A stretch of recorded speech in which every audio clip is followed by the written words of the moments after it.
What's going on, guys? Welcome to the introduction to Facebook ads. This is just going to be a quick training going over the concept of how I like to launch and test image ads. And this is the foundation for everything we do. No matter the product that you use, as long as it solves a problem, speaks to an older demographic of people greater than the age of 40, this is going to be a strategy that I recommend you start with. Even if you come to me already with some other strategies or whatever, or other ads that you've been running, I highly recommend you pivot to what we do now, because it's one of the best ways you can test ads without blowing a ton of money and figure out a winning angle that is scalable for long-term consistency.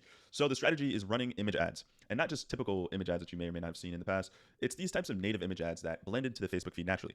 The way it works is that Facebook is predominantly used by an older demographic of people greater than the age of 35, closer to the age of 40. And these are the people that spend most of the time scrolling through the feed, engaging with content that they see. So the goal here with this image ad strategy, these are native image ads that we can recreate using a tool called Higgsfield that look and seem like they are real life images that someone took and wanted to share to the Facebook feed. And paired with this is something called long form copy, which is about 1,200 to 1,300 words of copy. And it's like text that someone might have posted late at night as if they were sharing it to their family members or friends. It's all disguised advertisements. That's basically what we do. And the strategy and campaign structure is as such. We were going to run a CBO campaign, which stands for campaign budget optimization, and we're going to set the spend amount at the campaign level. And we're going to add 5 ad sets under this one campaign. We're going to launch 5 ad sets. Each of these ad sets will have the same image, with the goal of each image being slightly unique and different. So that way we can capture, we can split test which one will capture our target audience's attention the best. The only difference, though, is that in each ad set, we're going to be speaking to a different customer persona. So for example here, I'm using this example of bunnies, but let's say I wanted to sell a stainless steel rabbit water fountain, which is something I actually did at one point.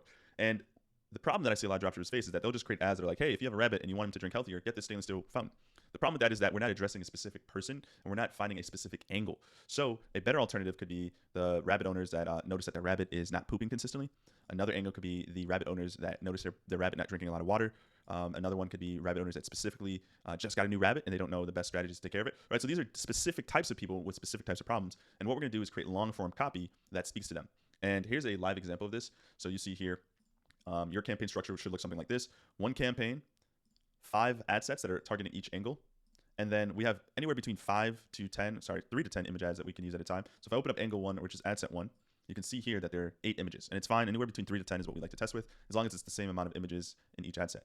So if I go here and hit preview, you can see that these are just random images, but they somewhat pertain to the story at topic. And in this example, you might be wondering, what am I selling here? Well, this is a 52-week Bible journal study, and this is for people, specifically women, trying to get closer to the Lord. So this is the journal here.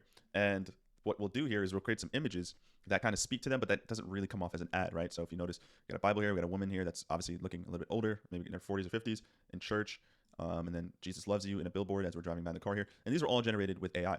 Another example of a woman here in the church.